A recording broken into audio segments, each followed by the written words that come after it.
Welcome to the show, Jerome. How you going? Th- Thank you so much. I'm doing great.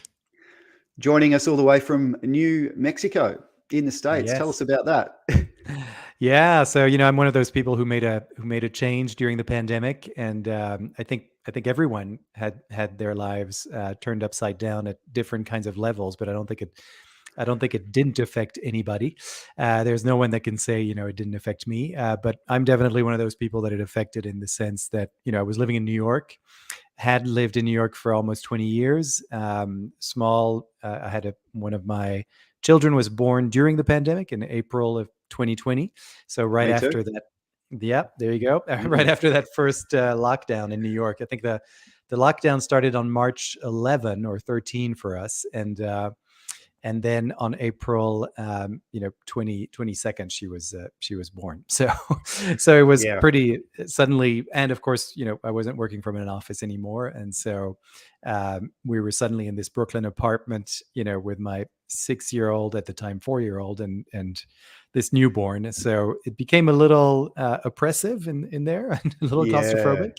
So we started pretty quickly to look for ways that we might be able to live somewhere else. And I've got family over here in New Mexico. The kids' grandparents are here, so we thought, well, let's try that out, and we pulled the trigger last year, and I've been here ever since. So it's pretty new, but it's been a good move so far. That's great, and yeah, I feel like we've got the same story. We were in the yeah, but on opposite sides of the world. We were in the same Right. boat with two kids in a small house, and we had to get the hell out of there because we were Yeah. in the lockdown. It was very very condensed feeling in those Yeah. small houses. So no, I think we were thinking the same. Let's expand and Yes. move move out Yeah. and Yeah. get It's kind of get some. amazing. We were all we were all isolated from each other, and then as we're sort of getting out of it towards last year here in the U.S., and of course there's ups and downs, and kind of go back in and etc. But as we're kind of all getting out of it, and you start to hear these stories, and there's so many stories that connect with your own, where these stories of moving, of giving birth, of getting married, getting divorced, whatever it is. But there's kind of these really big stories that happened, and suddenly we're all connecting with that. It's kind of interesting. It is. I feel like now with communication and just reconnecting with people in workplaces or just friends and social networks. So I went to a wedding a couple of weeks ago, and some of the people I hadn't seen for 3 years, and it was like, "How Mm. have you been?" We started to share stories, and it was kind of like a time lapse from the last time saw them to, pre and post COVID is how we've been talking. And yeah, the Yeah. stories that we were sharing were actually very similar experiences Mm. from whether depending on they were living in a different part of Victoria and Australia here, but the same feelings, the same stories, the same issues, and yeah, it Yeah. created like a really, I guess, a really sort of easy connection back into the 3 years that we'd missed chatting with each other. Yes, yes, and I don't know about you, and and if we're going off topic, you can let me know, No, no. but I think this is all part of it. It's Mm, interesting because for me, what I've noticed as well is as we're sort of reconnecting with people, it seems to me like the conversations are a little bit deeper than they were, and yeah. you sort of get right to, because I mean some we talk about, I think, there's been death, there's been birth, there's been all these things that have been happened that are pretty serious. And I feel like as we're reconnecting with people, I know that my conversations, I can really kind of make a distinction between pre and post COVID conversations, and Mm. even in the workplace, that it feels like people are suddenly kind of wanting to know a little bit more about this other person than maybe they used to. There's a little more openness, and because we've just been so isolated and kind of had to close down literally, and then suddenly it's open, and you're like, oh, what are you about? Tell me about you, and it's, but like, really tell me, and what's going on, as opposed to staying superficial. I don't know how long that's going to last, but it certainly feels like there's been a shift in tone in those kind of connections. Yeah, I agree. It's Yeah. more intrigue with the person that's opposite you now more than ever. Right. It's not hi, how are you? Yeah, good, thanks, and then you move on.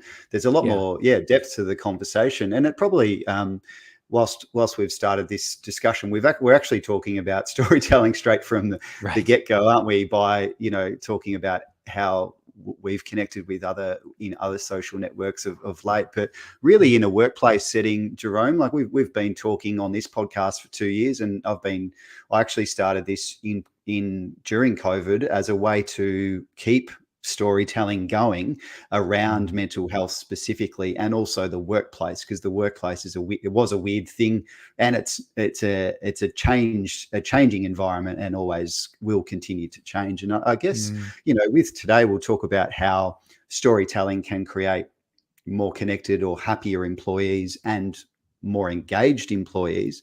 But perhaps before we dive into that, it'd be great to get if you could share your background as a Sure. CEO of Narativ, because it's a really interesting business, and I'm really intrigued as to where this all started for you.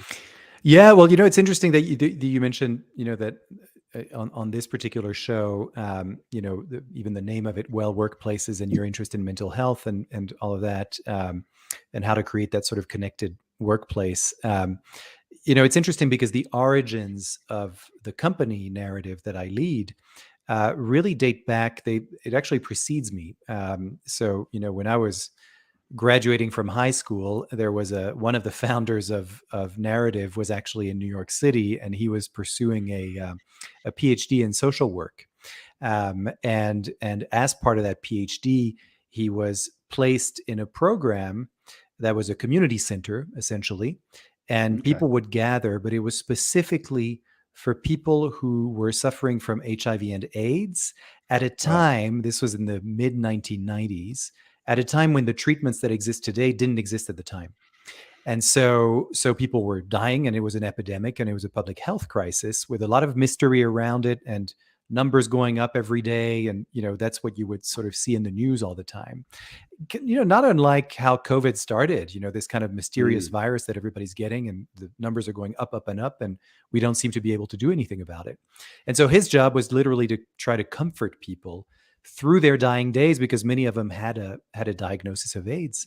And as a social worker and someone who was a trained psychologist, his training told him to meet with people one-on-one and sort of ask them, how do you feel? And then see how he can support them. And so when he asked them that, they said, well, that's not helping me at all, because how would you feel if you knew you were going to die in a week? How does it help me that you're asking me that? And so then he was kind of stumped. And so that's when, and then someone from the group said to him, I don't know if you've noticed, but we're not actually unhappy here. And he did notice that, because he was noticing that people had sort of created bonds with each other, because many of them had been kind of thrown out. They had lost their jobs because of the virus. They had, many friendships that had kind of devolved. They had families that had shunned them, et cetera. And at large, society was like, we don't want to deal with you. And so as a result, here was a group that was non-judgmental, that was open to meeting them, and it was their community. And so he said, we're not really unhappy here, but there is one thing that we're afraid of. And he said, well, what's that? The one thing we're afraid is leaving nothing behind, that we won't be remembered. And so that's when Murray said, well, why don't you just tell me your story? I'm not going to ask you any questions anymore about how you feel. I promise you that. Just come and tell me your story. And maybe instead of just telling it to me, tell it to the whole group and have them listen. And then one by one, you can all each tell and listen to your stories. And so they had to come up with some guidelines for this. And the main guideline was that people would agree to not interrupt and to not bring in their own kind of opinions and interpretations of the stories. And they would let the storyteller just tell their story as it happened. And little by little, the group, got bigger and bigger. And then they made videos of their stories so that they could actually leave those behind and be remembered by them. And then when the government threatened financial cutbacks to programs like this one and other ones, they got onto a yellow school bus, in the U.S. and went over to the state capital of New York State, which is called Albany, and they left their tapes on the desks of legislators and said, "Listen to my story, watch my story, and tell me I don't deserve the same care as everybody else." Wow. And they couldn't say no. So they said, "Well, yeah, you're right," and actually, the cutbacks didn't happen. They put more money into those programs and more money into finding treatments and cures like we know them today. So it was very effective. And I say that as the origin because that was the mid 1990s. Then the company was actually founded in 2000 based on this methodology that had been done. And then I got involved a few years after that, and I met Murray kind of by chance in New York City when I was pursuing a career in film, actually. And I was coming from business school and had worked in corporations before, especially in banking. And I told him about my story, which was very much feeling very disengaged at work. And the Hmm. reason I came to New York was to look for something that was more engaging, more creative for me. And then he told me this story that I just told you. And he asked me if I had any, opinions or would be willing to look at what they've got and see what they could do in the business world with this, since I had this background in business. And I said, sure, I'd love to. And I presented him with a business plan. And, that was back in 2005. And a couple of years later, we had our first client. And now I'm the CEO of the company and I lead a lot of its training programs. So that's sort of the background. But that idea of listening non-judgmentally, openly, and just telling the story of what happened in your life has been the thread throughout. From those days in the 90s to today, it's kind of as simple as that, almost, what we do.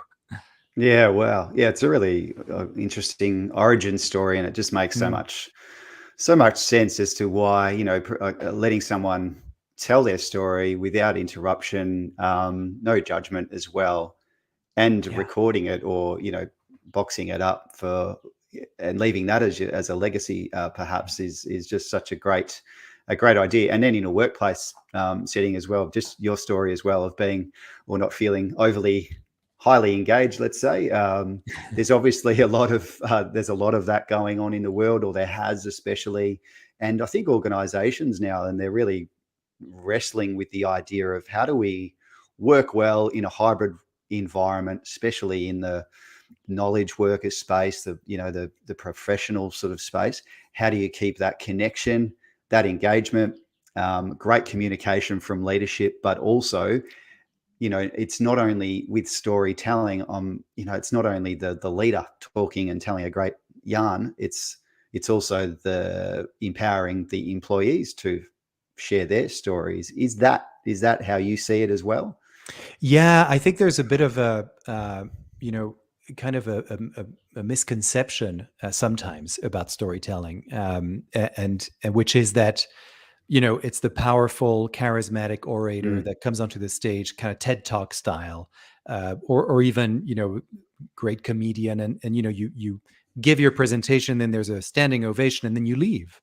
And for us, storytelling is much more like you just described it, where it's much more about creating a dialogue. So your story is really a springboard for somebody else to then speak. So when we're talking about storytelling, or the kind of storytelling that we talk about, is very, very linked to listening, in the way that there's a kind of a relationship between telling and listening. And I'm making this mm, gesture because it's like a loop that keeps mm, happening. So the way I'm speaking right now is shaping how you're listening to me. And the way you're listening to me is also shaping how I'm speaking, right? So, and I think the more we're connected with that idea and understanding that whatever we say is about our listener, it's not about us. And if it is about us, we still have that intention to open up something between us and the listener, and this kind of space in between us. So it's very much about, when we're talking about leadership, yes, I will tell a story as a leader that kind of shows the vision of my organization, but I also want to make sure that my story includes my employees, and I want to leave space to then, once my story's told, to listen to what they have to say. How did they receive this story? What are the stories that now they have as a result of me telling the story? And that's, we're not necessarily talking about something super complicated, but I think organizations that have these kinds of systems in place, where it's possible to have a space where people can be listened to, it makes a huge difference in terms of people's engagement at work. My my work before I got involved with Narativ when I was working in finance. I liked my team. I liked the environment that I was in. Um, but, it clearly wasn't necessarily my passion. But what I noticed is that what kept me in there were the people. I Mm, stayed for 5 years before I finally quit. But I did notice that every 3 to 6 months, there would be people who would walk into my boss's office and to tell him that they quit and they were going somewhere else. And my boss really thought, and he would even tell me this, well, I guess other companies pay better. That must be the reason that they leave, because they all go to other banks, and I think they've got mm, bigger budgets than we do. And, when I would talk to those people, that wasn't the reason. The reason was purely about what motivation did they have? How much did they feel they had a say in decision making and all these different things? And the salary was a bit lower on the totem pole, even in finance. So it's kind of yeah. an interesting, that always stayed with me. So when I did meet Murray and he told me that story, for me, I suddenly saw what was going on in that AIDS program. I could easily transfer it to the office space, even though we're not talking about life and death like they were. And yet, there is something about giving someone the space to just utilize their voice. And for me, when you're asking someone, can you tell me a story? It gives that person a huge amount of permission. It might be a little daunting, but more so, it's like, oh, this person is interested in me. And Mm. and I didn't see that enough when I was working in that sort of corporate environment, and I think it's still the case today. Yeah, it's kind of that thing of being interested, not interesting, with when it comes to being a manager, perhaps, or being a leader. I think one of the things that is shown also in the research, I believe it was the Gallup research, shows Mm. that the highest engaged employees are the ones with good managers, and basically one of the biggest factors in having a reduced sense of well-being in a workplace is having poor leadership or poor direct management. So not necessarily at the CEO level or the executive level in a big organization, but more the direct line manager perhaps is Yes. it really has one of the biggest and most important roles. And it also is Mhm. a tricky role as well, because you are balancing, you're working with the employees, you're working with leadership, senior leadership as well. And so I imagine with storytelling that if yes, the CEO can do a great TED talk and certainly chat with everyone around the place and learn on the floor as well. But it's maybe that line manager or that direct manager that probably needs this skill the Yeah. most. Do you agree with that? Completely. And, I have a good example for you of that, really exactly what you're describing, because I think one of the things that is very challenging for those line managers is that, you were in the shoes of the people that you're managing not that long ago. And Mm, then suddenly, with more or less training, that's provided, depends on the organization, you're now mm, asked to manage a team when you were actually part of that team. So you have to sort of suddenly wrap your head around, okay, well, I can't be doing the task that I was doing before really well, because now I've got to let that go and let someone else do it. And then I've got to manage these 5 other people, 10 other people, whatever it is, without, you're kind of thrown off the deep end in a lot of cases. And for me, there's one client that we worked with that kind of represents this very well. It's a small organization that started about 10, 12 years ago, and it was first a two-woman show. Two women started it, and they had their roles, and then they started to grow it. They pitched and they got money, and I was coaching one of the two, because she was the one who was doing the pitches. And so I mm, was essentially coaching her to tell the story of this organization, which had a lot to do with the future. How are we going to change things, and this is why you need to give us money and invest in us. So it was and then as you grow, as they got their money and they got their teams, et cetera, now it's a different kind of storytelling that you need to do, because suddenly you're the CEO of this organization. And so she hired some managers, right? And one of those managers came back, and then she was now at the director level. And she's the one who came to me saying, because of her CEO and the connection we had there. And she said, I think I need your help now, because I've got all these people that I'm working with. And I used to be able to just tell them, for 6 months. And that's how you're going to learn how to do this, because I've done every possible job in this organization, right? That's how I rose to the level of director. But as you're growing, you can't do that with everybody. And it's not sustainable, right? So what we did with her is that we simply asked her to tell us stories about situations that occurred over and over in her experience. And those are likely to occur to all the people that she's managing. And tell the stories of how you manage those. Because those people right now, they're seeing you as this kind of superstar that's done it all and is now the director. And they're wondering, how are they going to be able to do what you did? Right. And so she kind of brought herself back down to this human level, shared these personal stories of her failures, things where she was really challenged by these jobs, and how she kind of overcame that. And by hearing these stories, her employees and her team were suddenly like, oh, this is someone who's attainable. I can talk to her, and we made sure to create spaces where she could be listening to people's Mm, stories themselves. So it's kind of like, you take 5 stories from an individual, and then you spread those 5 stories, and then you start collecting the stories that are told in response to those 5 stories. And mm, suddenly you have a culture that's very different, because now you've got a culture of storytelling where that's how people are communicating about their successes, their challenges, what's not working so well, the innovations, their ideas. They have kind of a new language, but that's a lot more human and less jargony, mm, than before. And the result is, you're kind of building trust and dialogue with people. But I think what it means is that you do have to be willing as a manager to take up a little bit less space in a way, and yeah. sort of give more space to others, and be willing to listen quite a lot. And maybe, listening to things that may not be the way that, things that you want to hear, or the way that you might do things, even, Mm, as you're listening to those. And I think that principle, again, of letting someone speak fully, and let them tell the story, and give them a little bit of a prompt, but then sort of lean in to listen.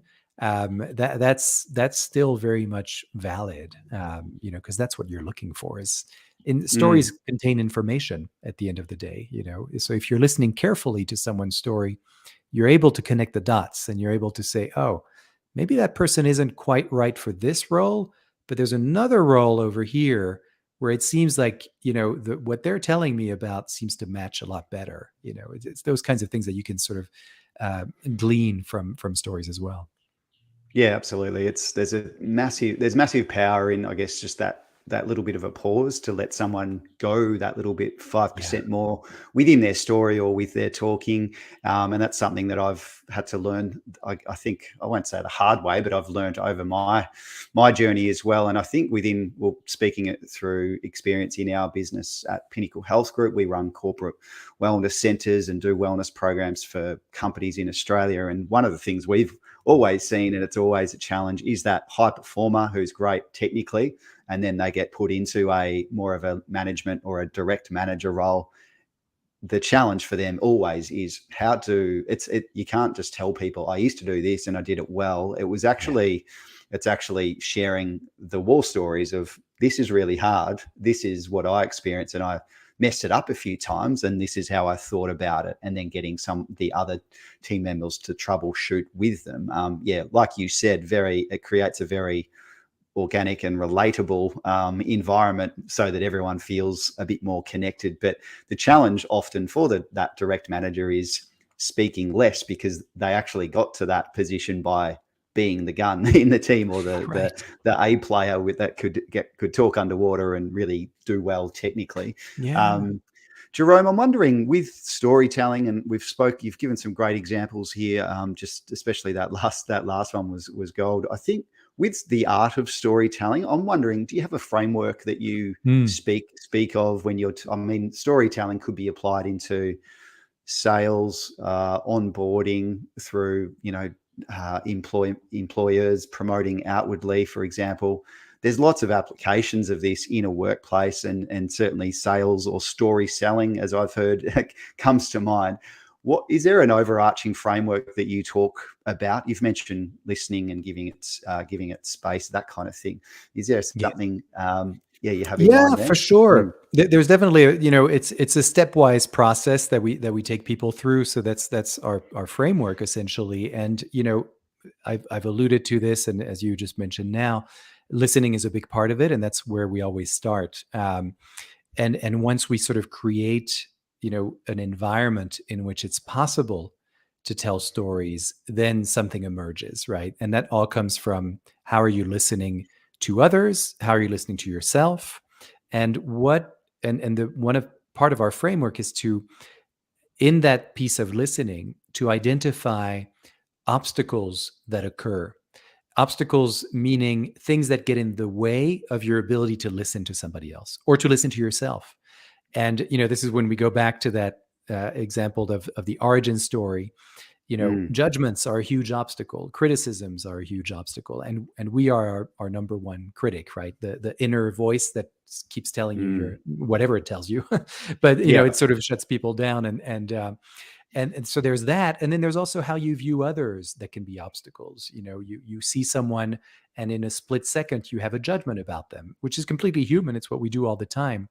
But the more you can be aware of those and what they are for you, then you realize that you share that with 99% of humanity. And as you realize that, you become a little more comfortable, and you become a little more relaxed in your mindset, because you're like, well, we're all human here. And so that's the sort of the first step, where we try to, we encourage people to kind of realize that, and come up with ways to do that. Then in terms of the storytelling, there is a pretty specific framework that we use. And one very important factor is how you tell a story. And for us, a story is always the answer to a very simple question. And that question is, what happened? As opposed to what you thought about what happened, what you felt about what happened, what your opinions were about what happened, what your interpretations were about what happened, right? So Mm, if I can give you an example about that, like just a very simple one, I could tell you something about being disengaged at work, right, which is sort of how I portrayed it. And I could say, if I was talking to a friend or anyone, I might say, oh, I'm disengaged at work. I'm not really passionate about it, and I feel like I need to do something else. I'm not quite sure what it's going to be, but I do feel like it's time for me to make a change, right? Well, there's no story of what happened in there. There's just a series of feelings and mm, thoughts that I'm communicating to you, but you have no idea what actually happened in my experience to make me feel this way. But if I tell you that, on a Monday morning after a conference room meeting that we always have on a Monday morning, I make a beeline to the coffee machine. There's a long line there, and then I wait, 10 minutes to get to my coffee, and I make my coffee, and then I go back to my desk and I type in three things in my search engine. One is New York, the other one is business, and the other one is film. And then 6 months after that, and after many, many different coffees all day long for those 6 months, I walk into my boss's office and I tell him, Lawrence, I quit. And he says, well, what are you going to do? And I say, well, I'm not sure, but I know it's going to be creative and meaningful. Right. So that's a story. That's something that happened. You can Yep. follow it. You're with me, and I'm not telling you anything about how you should feel about my story. And that's what happens when we talk too much about if we're telling a story. Now, I'm not saying that you shouldn't talk about your feelings. You should, Mm. but in terms of storytelling, it's much more effective if you actually stay away from that, because Yeah, what right. you're doing when you say how you're feeling, you're essentially telling people how to feel or what to think, and we don't really like that as an audience. And we don't get a lot of information out of that. That's the thing, especially when you're a manager and you're trying to get to the heart of the matter. If you just ask, well, can you tell me what happened exactly? Who were you with? What was going on? What did you say to them? What did they say to you?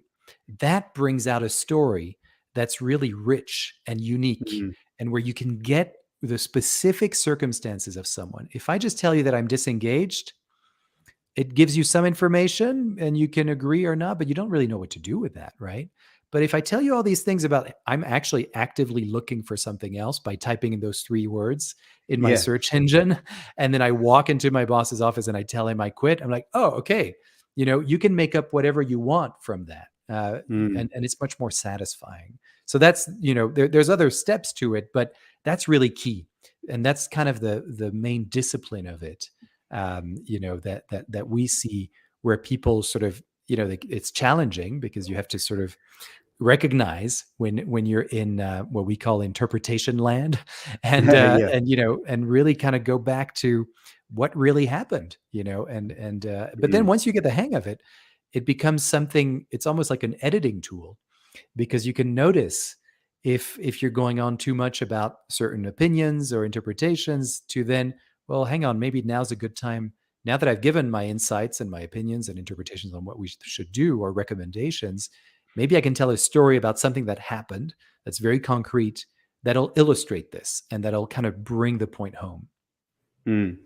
And then I guess once you've told that, like, that was a really good example, by the way, because it sort of took me on the journey. I think I could visualize you standing in that coffee line and typing in the Google search Yes. for film and business and that kind of thing. Um, like it's very factual, I guess, leaving the Yes. listener open to interpretation, or interpretation land, as you say. From there, I guess, then from there, your listener is going to give you some feedback, or maybe they Exactly. might say, "Oh, you must have felt they might actually say, "Oh, you must have felt disengaged by doing that." Yeah, yeah. One of the things that's part of our process and our methodology, and this framework that we've been talking about, is to really look at your own values. And so that could be your organization's values, it could be your personal values, and really start telling stories that bring those to life. Because I think, whether you're in a career transition, or just simply in the same career but trying to step up, or something like that, or in any kind of moment of change, that's what we tend to do. We go back to, what's important, our priorities. Everybody's been talking about that during COVID. We go back to family or whatever values we have. So I think, starting by identifying what those values are for yourself, and then look at the experiences that really brought those to life, where maybe those values were challenged. Because that's kind of when the rubber meets the road, that's what makes a really good story, right? When you've been Mm, challenged by something. When everything's been rosy and there's been never been a problem, it's not that interesting. And it's mm, also not very credible, because as human beings, we all go through ups and downs. And so a story is meant, just by its structure, of a beginning, middle, and end. A story is always about some kind of challenge, some kind of conflict, where there's a turning point where we find the solution, we find the way around this challenge, and then there's the resolution, right? That mm. we resolve something that we set up at the beginning. So there's necessarily ups and down in a story, and that's why it's so perfect, in terms of being able to show something that's a bit more human, more relatable of yourself. But if you go back to those values and you look at those, and you look at the experiences in your life and career where those were either challenged or affirmed, and then tell a story of what happened, Mm. like I was describing, then it's very powerful, because now people get a sense of what really matters to you. And that's when they'll probably tell you what your values are themselves. Yeah. That's what'll happen. Like what you were saying, oh yeah, you must have felt disengaged. Well, here, if you can tell stories about your values without telling that person what your values are, and let them surmise that and even feed that back to you, then that's great, because now you're in dialogue, and you're doing something that's a little bit more on your own terms too. Yeah, and I think, like, at the start of the conversation, we talked about COVID and sharing stories with friends, and kind of that time lapse feeling Mhm. of, over the last 3 years, trying to summarize 3 years in 2 sentences. It created some really meaningful conversations, like, much more than, I guess, the superficial conversations that I feel like we used to have.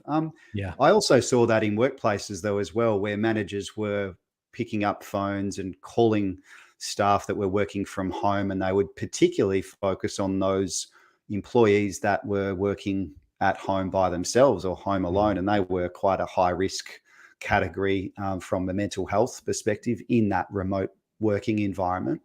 Have you Mhm. seen in your training and also with the clients that you work with, have you seen some really great examples of managers being able to tell stories, but also elicit stories out of others? And if so, how did they go about it? Was it simply asking the question or?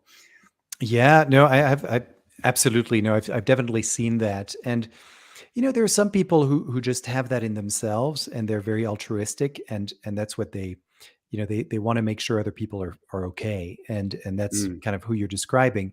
But then I think we all sort of understood that and got that we were all connected paradoxically in these moments of isolation. So everything kind of got highlighted, and brought to the surface.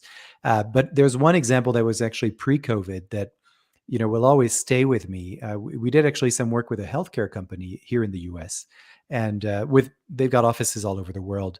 But there was an initiative that they were doing here in the U.S. and our work was to go into call centers and gather stories from managers who were dealing with customers that weren't always happy. Usually, when mhm. you call one of those call centers, it's not because you're giving great feedback. Yeah. It's usually because something happened that wasn't great, unfortunately. And so, kind of a tough job because you're in the front lines and you're hearing stories that or experiences that aren't great and complaint and all that. And Mm, one of the managers told us this story about on a Monday night he was about to leave the office and there's a call and it's like that little red little red light on the phone is coming on, and he mm. knows that means that it's an elevated call, which essentially means that it's a very angry customer because they've talked to three other people and now they want to speak to the manager. Yeah. And so he picks up the phone and then this woman says, my husband Henry is crazy, and he says, well, I've got a list of therapists that I can recommend and they're all covered by your Mhm. plan. And she says, oh, no, it's not that kind of crazy. And he says, well, what do you mean then? And then she says, well, let me move to the other room. And he could hear in the background that there was a football game, American football game, because he follows that, and so he knew that Mhm. there was a game, and he could hear it. And so she says, "Well, he's watching my husband's watching the football game. I'm just going to move to the other room." So she shuffles to the other room, and then she says, It's not that kind of crazy. What's going on is that he should be using a CPAP machine to help him with his breathing, and he could get it through this health insurance plan, I think. So that's what I wanted to confirm. But even if I do manage to get it through our insurance plan, he doesn't want to get it. He just refuses to even talk about it. And so then Jose, who's the guy from the health insurance company, he says, well, look, I actually happen to use one of those machines because I've got sleep apnea, and it's really helped me. I think it's actually, I can say that it's saved my life. And she says, oh my gosh, well, this is incredible. You've got to talk to him. So she brings her husband to the phone, and now Jose and Henry are on the phone. And Henry says, well, this better be good because you're taking me away from the football game. And Jose thinks he's got an in. So he's like, oh yeah, football, who's playing? And he says, well, it's the Packers versus the Bears. And Jose says, oh, I'm a Bears fan. What's the score?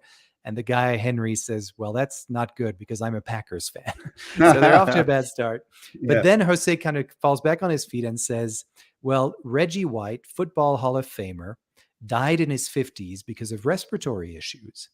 And, if he had had this machine that you're contemplating or don't want to use, maybe that would have added, years to his life. And I use such a machine too.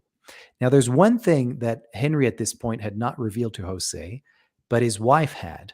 And his wife had told him right before Henry got on the phone that she thought that the reason that Henry didn't want to use this machine was because his father had died of cancer and was using a respirator. It was lung cancer, and he needed a respirator Mm, in his dying days.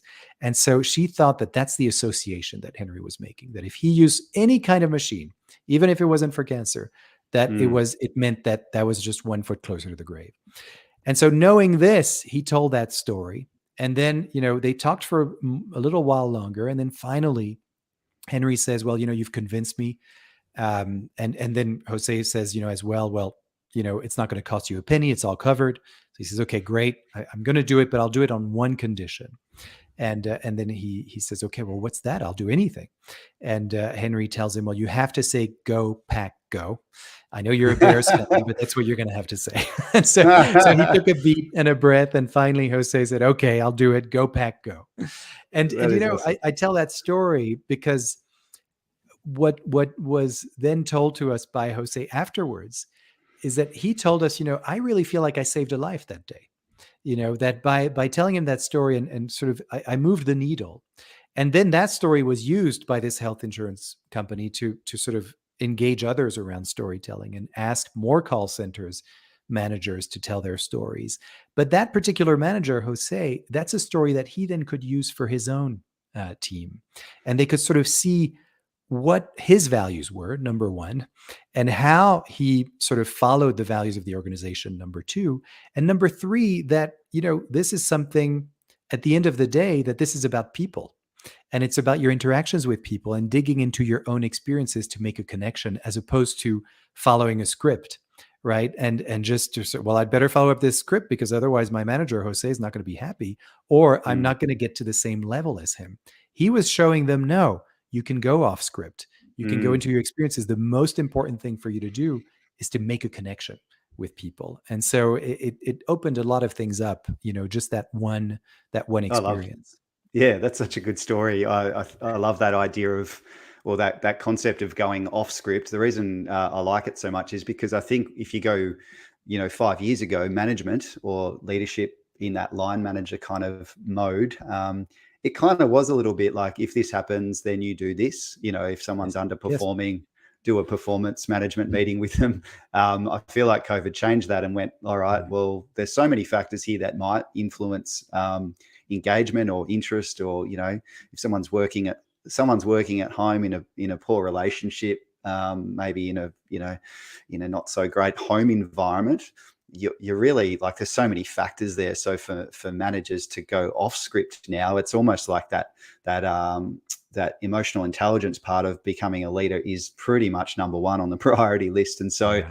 the challenge though for organizations is, how do you train that? And it seems like storytelling, or teaching storytelling, at least the framework, and then how to do it, but also how to elicit it from your people, is really a great skill.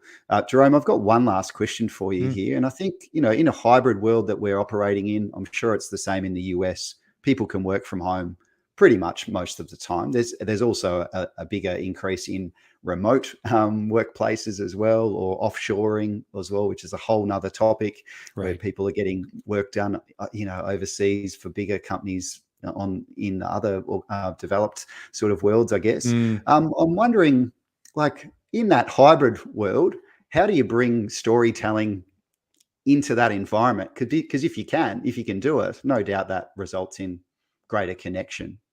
Yeah, well, that's definitely something we've had to deal with in the last 2 years for sure, and innovate Mm. around. Because all of our work was traditionally done in person, and then suddenly, we're going into people's offices, and that's where we all meet. And now suddenly, so many people are remote. Now, they're granted, there's companies that have always been remote and operated that way, and have figured out ways to connect. I think that's to us, that's been the thing, is how do you create connection between people, whether that's through stories or not. But when you're using storytelling to do that, I think, even tactical things like at the top of each meeting that you have on Zoom, where people are in different places, to just check in with one another around, first of all, how's your listening? That's a question we actually ask, and that Great some teams question. have started Mm. to implement, where they check in with each other's listening. What are your obstacles? Do you have any obstacles? Okay, well, now let's commit to setting those obstacles aside if we can, and then we'll have a more productive meeting. That's number one. Number two is, once you've done that, is to actually have a kind of a rotating um, story, or rotation of stories, I should say. Again, either at every meeting or on your website, but things that people can engage with, that are not stories like you were saying at the top of the show, of the CEO. It's not the TED talk Mm. that somebody gave, but it's someone from your organization that's maybe at the same level of you, or just above, or just underneath. It really doesn't matter, but someone that's more of a peer, and have start collecting these stories and share these stories internally. That's what a lot of the work that we've been doing in a hybrid world is kind of recording those stories, because that becomes, we're going full circle here with those videos that the AIDS patients did, Mhm. because that becomes your legacy, that becomes your institutional kind of knowledge. And I think that's a lot of what got lost when people left offices. There was the proverbial, water cooler is gone. And so now those informal things aren't happening anymore. So we had to sort of help our clients create spaces where, and I think we've all done this now, where we have coffee with someone on Zoom, we have lunch with someone on Zoom, but add something that's more intentional around, well, here's a story prompt for that coffee. Here's something that we're going to tell a story around that's going to create a dialogue between us. And we're going to record it, so that others can actually see it as well and start telling their stories. And you start those rotations. That's really what we've seen has been very effective and doesn't take that much in terms of doing, because we Yeah. can, that's the beauty of being online, right? Is that you can record everything very easily. Absolutely. Gee, they're really good tips. I love that first question as well, is how's your listening? Because Yeah. no doubt people are sometimes sick of being on Zoom, but that's a great one to then identify the barriers and then work out how to move them or get them out of the Yeah. way. Some really good ideas there, Jerome. You've got me thinking about how I'm going to go into some of my meetings in the afternoon, actually, here in Great. Melbourne. But yeah, thanks so much for today's discussion. Really insightful. And I think for our listeners, they'll be getting a fair bit out of this and thinking, how can I bring some storytelling to my organization or my team to increase engagement and overall connection as well. Yeah, thanks again, Jerome. Good stuff. You're welcome. Thank you so much. It was really great to be here. Great conversation.